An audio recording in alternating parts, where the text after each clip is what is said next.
entire allegiance to alchemy. Newton was an alchemist who discovered gravity. Einstein was into alchemy. Believe it or not, his wife said that what he would do every night before he went to sleep was he would read ancient books on alchemy. Over the centuries, alchemy is replaced as a mainstream science by chemistry and physics. But its role as a symbolic language and as a philosophy of spiritual transformation survives the ages. The alchemist is concentrating his mental and spiritual energy into the base elements and trying to transmute them and pull the spirit out of them, or possibly just scrying a bowl of water to see the future, because that could be the singularity or the miracle that might happen in an experiment that Nostradamus would perform.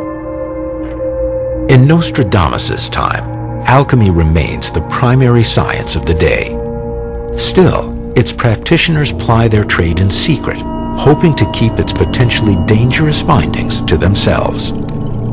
It could very well be his experiences in alchemy were one of the reasons why he openly obscured his prophecies, so that he would keep all the idiots of every new generation occupied, and the initiate could go beyond the code and find something else in the obscurity.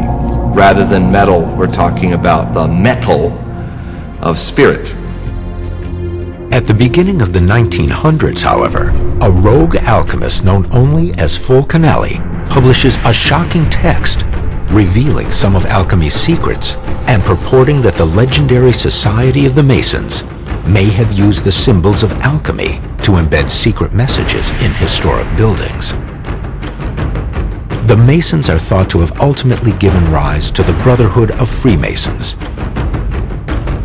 While they are primarily a fraternal organization that brings together members with common interests, some share Fulcanelli's view that they are also the keepers of ancient secrets.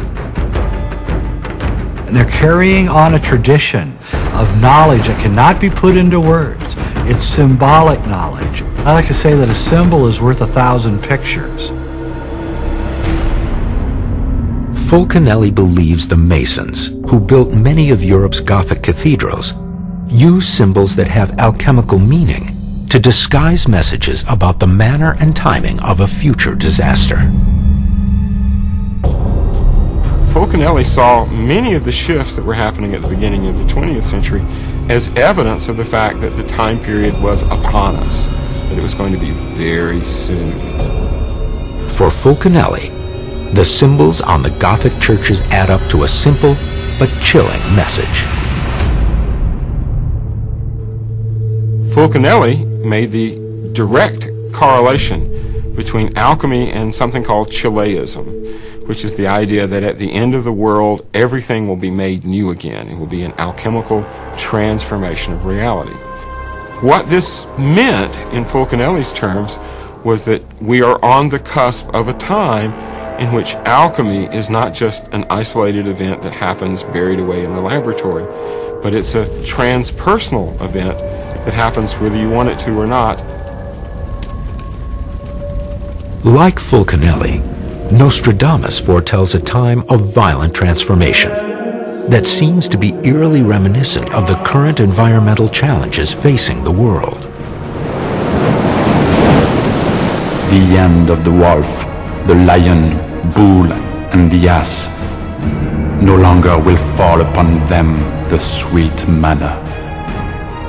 Century 10, Quatrain 99 is a very serious quatrain. It's a very serious prophecy because he outlines many different animals, not just animals, but also certain food plants that we are dependent upon that could go extinct. If we lose those, we're going to be in serious trouble, because what else are we going to rely upon in terms of our food? Honeybee pollination accounts for a good third to the half of the crops that we get our greatest nutrition from.